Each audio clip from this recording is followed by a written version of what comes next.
네, 국회에서 취업준비생의 인권을 위한 보호를 위해서 보호법 제정을 추진하고 있는데요. 국회에서 이렇게 취준생 인권보호법에 움직임이 있다면 네, 저희 잡정보센터에서는 취준생들의 인권을 지키는 방법을 알려드리고 있습니다. 네. 취준생 인권위원회 시간입니다. 네, 그동안 몰라서 넘어갔을 수도 있고 약자라서 알면서도 참아했던 경우가 있었을 텐데 이 코너를 통해서 그동안 속 썩었던 많은 분들이 권리를 당당하게 지키기를 기대해 보겠습니다. 네, 자 오늘 나오신 분들 소개해드리겠습니다. 취준생 인권위원회 임현준 쌤 그리고 조서연 아나운서 소개해드립니다. 어서 오세요. 네, 안녕하세요. 네, 안녕하세요. 네. 일단 저는 이 임현준 컨설턴트를 처음 보는데 인상이 너무 좋으세요. 감사합니다. 네. 혹시 크리스마스 연휴는 어떻게 보내셨는지? 네, 크리스마스 연휴는 저번에 제가 방송에서 말씀드렸다시피 여자친구와 이제 공연을 관람했고 그리고 끝나고 난 뒤에는 가족들과 이제 저녁 식사를 맛있게 했습니다. 모처럼 이제 연말 분위기를 낼 수 있도록 보냈습니다. 다투진 네. 않으셨어요? 네, 안 크리스마스에 다투는 다툰 커플들 것 많다 그러던데. 방송 노코멘트 하겠습니다. 알겠습니다.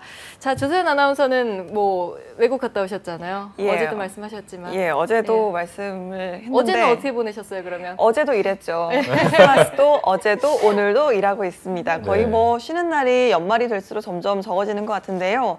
그럼에도 불구하고 시간은 정말 빠르게 달려가고 있습니다. 여러분, 2017년 정말 얼마 남지 않았습니다. 네. 꼭꼭 순간을 꼭 잡아가시면서 마무리 잘 하셨으면 좋겠습니다. 네, 알겠습니다. 자, 오늘 본격적인 이야기 들어가 보겠습니다. 오늘 가져나온 안건 어떤 건가요, 쌤? 네, 혹시 취업 스터디 갑질이란 부분 들어보셨나요? 들어봤어요. 취업 스터디 갑질이면 저는 조금 생소한데 이게 스터디면 학생들끼리 하는 거 아닌가요? 여기서도 갑질이 있을 수가 있는 건지. 네. 보통 그렇게 생각하시는 분들이 많이 계실 텐데 취업 카페에서도 요즘 부쩍 들어서 이런 불만 글들이 올라오고 있고 또한 포털 사이트의 기사로도 이런 부분들을 자주 확인하실 수 있습니다. 네. 그러니까요. 정말 어떤 내용인지 궁금해지는데요. 조소연 아나운서가 오늘 안건에 대해서 자세한 내용 알려드립니다. 네, 오늘의 안건 들으신 것처럼 취업 스터디 갑질입니다. 첫 만남부터 기업 인적성 기출문제 그리고 시사상식이 짜집기도 한 문제집을 들이밀고 또 성적을 평가해서 탈락 통보를 문자로 보내기도 하고요. 또 지원을 할 때부터 나이나 학교, 전공, 어학 점수 등 스펙 9종 세트를 필수로 받는 것도 있었습니다. 심지어 카카오톡에 프사라고 하죠. 프로필 사진을 보고 얼굴 평가를 통해서 떨어뜨리는 일도 마련했다고 하는데요. 취준생의 수준을 과연 이런 식으로 판단하고 탈락시켜도 되는 건지 그리고 이게 옳은 건지 오늘은 취업 스터디 갑질에 대해서 안건을 상정하도록 하겠습니다. 네.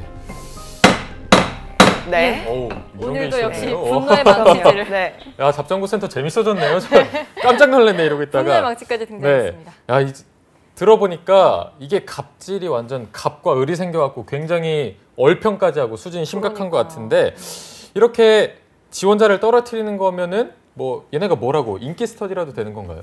네, 맞습니다. 보통 이제 취업 스터디를 크게 두 가지로 나눠볼 수 있는데요. 일단 첫 번째로는 일반 학생들이 주도하는 스터디가 있고 두 번째로는 업체들이 주관하는 스터디가 있습니다. 요즘 취업 시장이 어려워지고 또한 구직 기간이 길어지면서 이런 부분에 있어서 사전에 취업 스터디에 참여하기 위해서 서류 검증이나 면접 같이 취업 스터디에 참여하는 부분들이 굉장히 힘들어지고 있습니다. 네, 그렇다면 업체에서 하는 스터디들이 좀 인기가 많다는 말씀이신가요? 네, 일단 대외적으로 인기 있는 스터디들이 합격률이 높다는 부분을 굉장히 강조하고 있습니다. 네, 이런 부분들을 지속적으로 학생들한테 홍보를 해서 학생들이 거기에 유혹당할 수밖에 없는 구조로 만들어가고 있습니다. 네, 그런데 이게 합격률이 높다는 게 어쨌든 다 거기 친구들끼리 잘해서 합격을 잘한 걸 텐데 이제 합격한 친구들은 이제 회사를 다녀야 되지 않을까요? 이 스터디를 못 할 텐데. 네, 보통 이제 유명한 스터디라고 할 수 있는 곳들이 그런 소위 이제 업체들이 주관하는 곳들이 많이 있는데 그것들이 이제 참여했던 취업 준비생들이 합격했을 경우 그 사람들을 멘토라고 지칭을 하지만 실제적으로는 검증 안 된 취업 컨설턴트들이 실제로 개입을 해서 취업 컨설팅을 지속적으로 강요해서 이렇게 좀 자의적으로 운영되는 시스템으로 많이 자행되고 있습니다. 네. 진짜 취업 시장에도 믿을 사람이 하나 없는 것 같습니다. 같은 처지 취준생들끼리 좀 으쌰으쌰 모여서 열심히 하자는 취지에서 이 스터디를 하는 걸 텐데 순수하게 취준생들이 그래서 그냥 모여서 하는 경우는 이런 경우가 좀 덜하지 않을까 싶은데 어떤가요? 네, 근데 하지만 안타깝게도 이제 취업 준비생들이 주관하는 스터디 역시도 앞서 조서연 아나운서가 말씀해 주셨던 대로 성별에 대한 차별이 있을 수 있는 부분들도 있고 또한 서류를 검증하거나 시험을 보는 등 날이 갈수록 취업 스터디를 참여하는 것들이 어려워지고 있습니다. 따라서 여러분들에게 말씀드리고 싶은 사항은 만약에 여러분들이 취업 스터디를 선택하실 때 취업 스터디의 조항들이나 이런 사전의 운영 원칙들을 면밀히 살펴보시고 본인과 맞지 않는 부분이 있다고 하면은 가급적이면 참여하지 않는 것을 권장합니다. 네. 특히 취업 스터디에서 운영하시는 관리하시는 분들이 검증이 안 된 컨설턴트일 경우에는 잘못된 운영 방향으로 이용될 수 있기 때문에 오히려 피해를 보실 수도 있다는 점을 꼭 명심하시길 바랍니다. 네. 어쨌든 이 본인이 조금 더 꼼꼼하게 체크하고 어쨌든 본인이 합격을 위해서 하는 거니까 이게 조금 더 잘 살펴보셔야 될 것 같은데 또 아까 안건 개요에서 보면 민감한 개인정보를 스터디에서 요구하기도 하잖아요. 이런 건 또 어떻게 관리가 될지 보통 이런 것들도 취준생들이 고려를 해야 될 것 같은데 어떻게 해야 될까요? 네, 맞습니다. 이전에 저희가 취준생 인권위원회에서 실제 다뤘던 안건이기도 한데요. 네. 신입공채 프로세스에서 기업들이 지원자들의 개인정보들을 채용이 완료된 이후에 180일 이내에 파기해야 됐던 것처럼 취업 스터디도 역시 첫 번째로 사전에 동의 없이 개인정보 수집, 또 두 번째로 개인정보 수집 이후 파기기에 명시 안 함, 세 번째로 개인정보 파기에 대한 정보를 당사자에게 제공 안 한 부분은 개인정보법 위반으로 볼 수 있습니다. 그러면 뭐 스터디에 지원을 할 때부터 아까 보니까 스펙 9종 세트를 요구하기도 하고 그런다는데 파기에 대한 부분은 나 몰라라 하는데 이런 거에 대해서 취준생들이 마냥 당하고 있을 수만은 없잖아요. 네, 맞습니다. 네. 그래서 오늘도 역시 법적인 부분을 말씀드리기 위해서 제가 참고를 해봤는데요. 네. 개인정보보호법 제71조 1항에 의해서 정보주체 동의 없이 개인정보를 제3자에게 제공 또는 그 사정을 알고도 개인정보를 제공받은 자, 사망, 사생활 침해할 우려 있는 민감정보를 처리한 자, 그리고 4항, 정보주체 동의 없이 고유 식별정보를 처리한 자는 이걸 위반할 시에 5년 이하의 징역 또는 5천만 원 이하의 벌금을 부여받게 됩니다. 네. 이게 이렇게 듣다 보니까 약간 보험 광고처럼 이렇게 와 빨리 말씀해 주셨는데 그러면 혹시 컨설턴트님께서는 취업 스터디를 해본 적이 있으신지 실제로? 네, 저도 취업 스터디 많이 했었습니다. 거긴 분위기가 어땠어요? 일단은 저 같은 경우는 제가 이제 팀장을 했었는데 네. 그때 제가 마음 맞는 친구들과 서로 으쌰으쌰해서 다들 네. 좋은 성과를 냈었던 기억이 있었습니다. 그럼 그때도 막 뭐 새로운 취업 스터디원을 받을 때 뭐 면접 뭐 이렇게 했나요? 얼평 이런 것도 다 하고?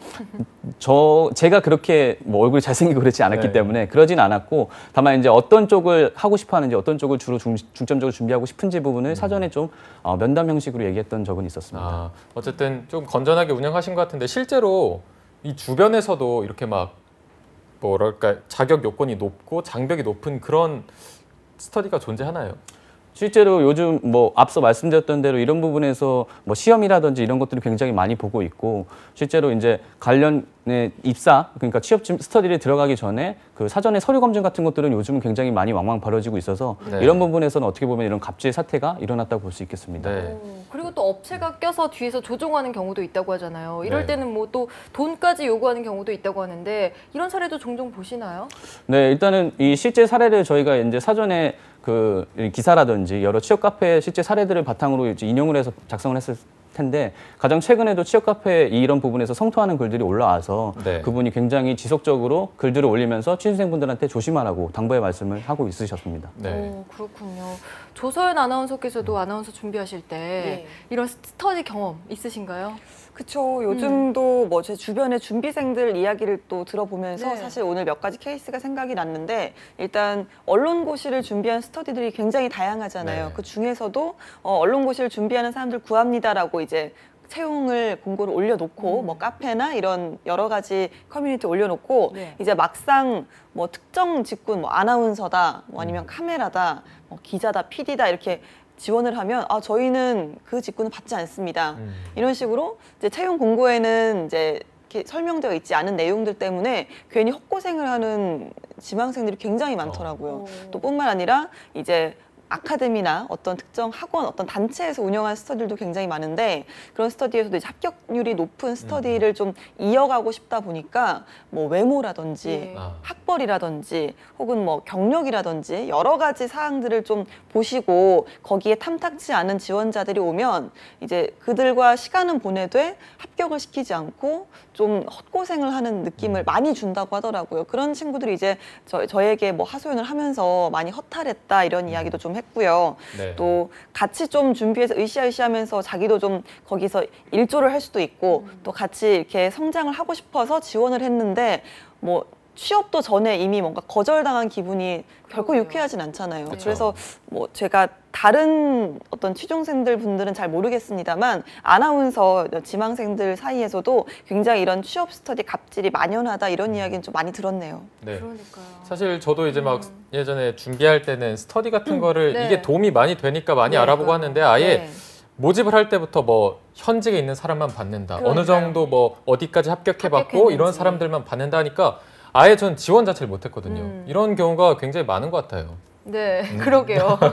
그런 속상해하고 많이 학생들 쌓여 있었나 봐요. 네, 감정적으로. 네, 여기 실제적으로 경험자가 계신데 그렇다면 학생들이 취업 스터디를 좀 고를 때 어떤 팁 같은 게 있다면 어떤 게 있을까요, 쌤? 네, 일단 취준생 분들이 명확하게 하셔야 될 거는 목적성을 명확히 하셔야 됩니다. 네. 우선 첫 번째로는 객관적으로 본인을 평가받고 싶은지 부분과 두 번째로는 소속감을 느끼고 싶은지 부분입니다. 따라서 제가 이거에 맞춰서 취업 스터디를 고른 방법을 알려드리도록 할 테니까 참고하시길 바랍니다. 네. 우선 첫 번째로는 취업 스터디를 선택하실 때 취업 스터디 부분에 있어서 직무의 구분 없이 각 전형별로 참여하시는 걸 권장드립니다. 전형별로 네. 분석을 해라. 예를 들어서 이제 자소서 스터디라든지 인적성 스터디, 또 면접 스터디 같이 각 커리큘럼을 세분화된 스터디를 참여하시는 것을 말합니다. 네. 이를 통해서 지원자분들은 일단 첫 번째로 그 각 전형별로 객관적으로 그 성과 부분을 유지할 수 있고 또한 두 번째로는 구직 기간의 기간 설정이라든지 또 목표 설정을 통해서 지속적으로 동기부여를 하실 수 있습니다. 또한 두 번째로 말씀드릴 거는 학교에서 운영되는 취업 지원 프로그램이라든지 또는 각 기관, 일자리 센터에서 운영되는 취업 프로그램과 스터디에 참여하시는 것을 권장드리고 싶습니다.